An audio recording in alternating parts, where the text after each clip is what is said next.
વડોદરા મહાનગરપાલિકા દ્વારા urban innovation infra summit યોજવામાં આવી હતી, જેનું ઉદ્ઘાટન રાજ્યના મુખ્યમંત્રી ભૂપેન્દ્ર પટેલે કર્યું હતું। વડોદરાના વિકાસને નવી દિશા આપવા માટે સહિયારા પ્રયાસોના ભાગરૂપે આ સમિટનું આયોજન કરવામાં આવ્યું હતું। વડોદરા શહેરમાં વડોદરા મહાનગરપાલિકા દ્વારા અર્બન ઇનોવેશન ઇન્ફ્રા સમિટનું આયોજન કરવામાં આવ્યું હતું। આ સમિટના ઉદ્ઘાટન પ્રસંગે રાજ્યના મુખ્યમંત્રી ભૂપેન્દ્ર પટેલ ખાસ ઉપસ્થિત રહ્યા હતા અને સમિટનું ઉદ્ઘાટન કરાવ્યું હતું। આ અર્બન ઇનોવેશન ઇન્ફ્રાસ્ટ્રક્ચર સમિટ ખાનગી એજન્સીના સહયોગથી યોજાઈ હતી। આ સમિટમાં ગુજરાત વિધાનસભાના મુખ્ય દંડક અને રાવપુરાના ધારાસભ્ય બાળકૃષ્ણ શુક્લ, મેયર પિંકી સોની, મ્યુનિસિપલ કમિશનર, વડોદરા શહેર ભાજપ પ્રમુખ ડોક્ટર જયપ્રકાશ સોની સહિત વિવિધ વિષયના નિષ્ણાંતો અને મનપાના અધિકારીઓ પદાધિકારીઓ ઉપસ્થિત રહ્યા હતા। આ પ્રસંગે મુખ્યમંત્રી ભૂપેન્દ્ર પટેલે જણાવ્યું હતું કે રાજ્યમાં અર્બન ડેવલપમેન્ટ વર્ષની ઉજવણી અંતર્ગત શહેરના વિકાસ માટે આ કાર્યશાળા જરૂરી છે। વિકાસ માટે પીપીપી મોડલનું વિશેષ મહત્વ છે। લોકોએ તંત્રની સાથે મળીને ભાગીદારીથી કામ કરવા જણાવ્યું હતું। આ સાથે જ સ્થાનિક ઉત્પાદનોને વેગ આપીને સ્વદેશીને પ્રોત્સાહન આપી વિકસિત ગુજરાતને સાથે વિકસિત ભારતના સંકલ્પને પૂર્ણ કરવા અનુરોધ કર્યો હતો। ઇન્ફ્રાસ્ટ્રક્ચર ડેવલપમેન્ટ માટેની વાત છે તો ઇન્ફ્રાસ્ટ્રક્ચર ડેવલપમેન્ટ માટે છેલ્લા કેટલાય વર્ષોથી તમે જોતા હશો તો કોર્પોરેશન અને કોર્પોરેશનની કામગીરી ફક્ત ને ફક્ત નાની મોટી ફરિયાદ જેને કહી શકાય તો એ ગટર, પાણી, રોડ રસ્તા, લાઇટ સુધી સીમિત રહી જતી હતી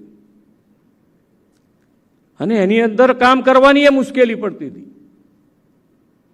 એની અંદર કામ કરવાની અહીંયા આગળ ઘણા બધા મારાથી એ સિનિયર બેઠા છે જેણે કોર્પોરેશન જોયું છે અને કોર્પોરેશનનું કામે જોયું છે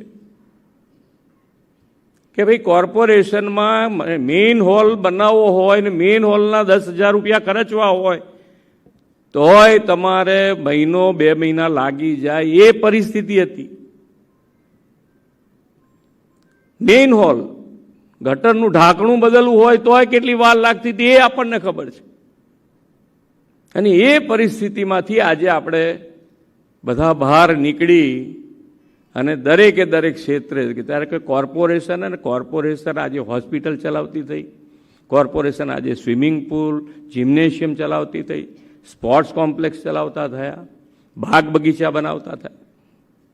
આ બધા જ ડેવલપમેન્ટ અને ડેવલપમેન્ટ થકી આગળ વધવા માટે સિવિક સેન્સ બી વધતી જ ગઈ છે કે પબ્લિકનું હંમેશા પાર્ટનરશિપ આપણી સાથે ગવર્નન્સની સાથે પબ્લિક પાર્ટનરશિપ થવી જ જોઈએ। આપણી વ્યવસ્થા તંત્ર સાથે જોડાવવું જ પડે। પબ્લિક જોડાઈ જાય એટલે ઓટોમેટિક સ્વચ્છતા રહેતું થઈ જાય। આજે ઘણું સારું રહે છે એવું મને લાગે છે। અમે આવીએ તારની વાત નથી, હું તમને બધાને પૂછું કે બરોબર રહે છે ને બરોડા? સ્વચ્છ રહે છે? જરા જોરથી હા બોલો તો ખબર પડે ને। હા તો બરોબર છે। હજુ અમુક વસ્તુ આમ અંદર હાર્ટીલી હા નથી આવતી, હું બોલું છું એટલે હજુ આપણે થોડુંક મહેનત કરવી જોઈએ। પબ્લિકનો અવાજ આપણને પહોંચવો જ જોઈએ। સંવેદનશીલ સરકાર કોને કહેવાય કે પબ્લિકનો અવાજ પહોંચે કે ભાઈ અત્યારે હજુ ખોખારીને હા નથી આવતી એટલે ક્યાંક ને ક્યાંક નાની મોટી મુશ્કેલી હશે એ દૂર કરવાની, આપણે એને નેગેટિવ તરફ લઈ જવાની વાત જ નથી। હું હંમેશા કહું કે ભાઈ જેટલું આપણે પ્રેસ મીડિયાના મિત્રો કોઈ પણ આજે કેટલી મહેનત, આજે જે વરસાદ પડે, વરસાદ આવે, તોફાન આવે, વાવાઝોડા આવે, પ્રેસ મીડિયાના મિત્રો છે ક્યાંની ક્યાં એમની પોતાનું જીવનું જોખમ થઈ જાય એવા ત્યાંથી જઈને સમાચાર લાવે અને આપણે સમાચારને કહીએ કે આ તો નેગેટિવ છે અને નેગેટિવ સમાચાર, આવું હતું હશે? એની ઉપર એક્શન લેવું પડે। ભાઈ જુઓ ક્યાં ગાડી છે, કેવી રીતે છે કે એ લોકો પહોંચી શકે તો સરકાર કેમ ના પહોંચી શકે? પોઝિટિવ કે લઈને આગળ વધવું છે અને તો જ આપણે કામ સારું કરી શકીએ। આજના અર્બન ડેવલપમેન્ટ કોન્ક્લેવ વડોદરા માટે એક નવું પહેલ છે। જે રીતનું વાઇબ્રન્ટ ગુજરાત આખા ગુજરાતની વિકાસગાથા માટે નક્કી કરતા હોય અને રિન્યુએબલ એનર્જી ઇન્વેસ્ટ અને અર્બન ડેવલપમેન્ટ સેલિબ્રેશન્સની આ વખતે ગાંધીનગર ખાતે ત્રણ અલગ અલગ ડિપાર્ટમેન્ટો થઈ રહ્યા છે। વડોદરા પહેલા સિટી છે જે અર્બન કોન્ક્લેવ અત્યારે પહેલીવાર લઈ આવ્યા છે માનનીય મુખ્યમંત્રીશ્રી આજે પધાર્યા છે, એટલે વડોદરાની વિકાસ ગાથા જે માનનીય વડાપ્રધાનશ્રીનું વિકસિત ભારત 2047 અને માનનીય મુખ્યમંત્રીશ્રીનું જે દીર્ઘદ્રષ્ટિથી ગુજરાત 2047નું જે પ્રોગ્રામ છે એને સંલગ્ન અમે આઈડિયેશન કરીને વિકસિત વડોદરા 2047 કેવી રીતે રહેવું જોઈએ એના ઉપર મંથન થવાના છે. આજે લગભગ 6 અલગ સેશન્સમાં લગભગ 200+ ડેલિગેટ્સ પધાર્યા છે, 60+ સ્પીકર્સ છે, જેમાં વિદેશના પણ આવ્યા છે, આપણા દેશ લેવલના પણ આવ્યા છે, રાજ્ય સરકારમાંથી પણ આવી રહ્યા છે, ગિફ્ટ સિટીના CEO પણ આવી રહ્યા છે, વર્લ્ડ બેંકના રિપ્રેઝેન્ટેટિવ્સ આવ્યા છે, British high commission, Swiss development agency, એટલે અલગ અલગ લેવલમાં એક્સપર્ટ્સ IITs માંથી પણ પ્રતિનિધિઓ આવ્યા છે.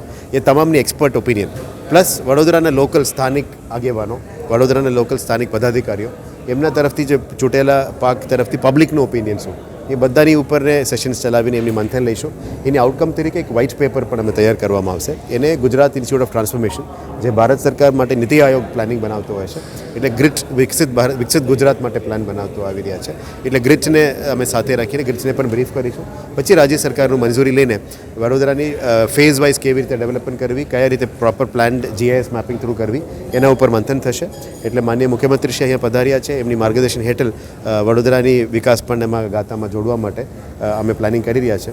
આશા રાખીએ કે તમામ એક્સપર્ટ્સની ઓપિનિયન અને મીડિયાના મિત્રોની પણ જે સાથ સહકાર અમે આપી રહ્યા છો, આપની પણ જે ફિલ્ડનું લાઈવ રિપોર્ટિંગ છે એને પણ સાહેબે ઉલ્લેખ કર્યા હતા. એટલે આપ લોકોની ઇનપુટ્સ પણ બહુ મહત્વપૂર્ણ છે આપણા માટે. એટલે આ તમામની ઓપિનિયન લઈને આ વ્હાઇટ પેપર બનાવવામાં આવશે અને રાજ્ય સરકારે રજૂ કરવામાં આવશે. નવા વિષયોને લઈને જે આયામો સર કરવાનું પ્લાનિંગ હોય, આ દરેક વિષયની ચર્ચાઓ થશે. દરેક વ્યક્તિ, દરેક કાઉન્સિલરશ્રીઓ અથવા અહીં ઉપસ્થિત વડોદરાની બહારના હોય, રાજ્યની બહારના હોય કે ભારત દેશની બહારના, પ્રત્યેક આમંત્રિતો પોતપોતાના સૂચનો, પોતપોતાના વિચારોને અહીં રજૂ કરી શકે, પ્રત્યેક વ્યક્તિગત વિચારને મંચ મળી શકે તે માટેનું આયોજન કરવામાં આવ્યું છે. આજરોજ અહીં સૌ ઉપસ્થિત વડોદરા શહેરના વિકાસને ગતિ આપવા પોતાના વિચારોનું રજૂઆત કરશે, તો વિચારોના મંથન પણ થશે. ખરા અર્થમાં સમગ્ર દેશમાં આત્મનિર્ભર ભારતની આદરણીય વડાપ્રધાન શ્રી નરેન્દ્રભાઈ મોદીજીના સ્વપ્નને સાકાર કરતા 2047માં આઝાદીના 100મા વર્ષે સંપૂર્ણ વિકસિત ભારત બનવા જ્યારે જઈ રહ્યો છે દેશ, ત્યારે આત્મનિર્ભર મહાનગરપાલિકા જે વડોદરા બન્યું છે અને સર્વપ્રથમ આવી સમિટનું આયોજન પણ વડોદરા શહેરમાં થયું છે, જે આગામી સમયમાં સમગ્ર દેશના અન્ય શહેરો માટે પણ પ્રેરણાદાયી પથદર્શક પગલું બની રહેશે. આપણા આદરણીય મુખ્યમંત્રીશ્રીએ ખૂબ જ સારું પ્રોત્સાહન અને માર્ગદર્શન આપ્યું છે. વડોદરા શહેરની એટલી બધી ખાસિયતો છે અને આપણે એક વિકસિત શહેર બની શકીએ એ લાગણી અને એ ઉત્સાહથી આજની બધી જ જે પેનલ ડિસ્કશનો છે એમાં મને ચોક્કસ એવી ખાતરી છે કે એમાંથી ઉભરતા જે સૂચનો અને જે આઈડિયાઝ આવશે એના દ્વારા એક સોલિડ 3 વર્ષે ઇમ્પ્લિમેન્ટેબલ વિઝન અને મિશનનું પરિણામ આવશે. અને વડોદરા શહેર જે પહેલાં હતું ગાયકવાડ સમયમાં, એ સમયમાં આપણા દેશના પ્રધાન શહેરોમાં ગણાતું થાય એવું 2047 સુધીનું સ્વપ્ન આપણા આદરણીય પ્રધાનમંત્રીનું જે વિકસિત ભારત અને આપણા મુખ્યમંત્રીશ્રીનું જે વિકસિત ગુજરાતનું છે, એમાં વડોદરાને બી સ્થાન મળે એ આપણે citizens political will, civic will, administrative will, academicians, Navrachana university જેવી સંસ્થાઓને જોડે લઈને કામ કરીએ અને એને સાકાર કરીએ. સમાચારોના સતત અપડેટ માટે TNN ન્યૂઝને YouTube પર સબસ્ક્રાઇબ કરી બેલ આઇકોન પ્રેસ કરો અને અમારી સાથે જોડાયેલા રહો Facebook, Instagram અને Twitter ઉપર.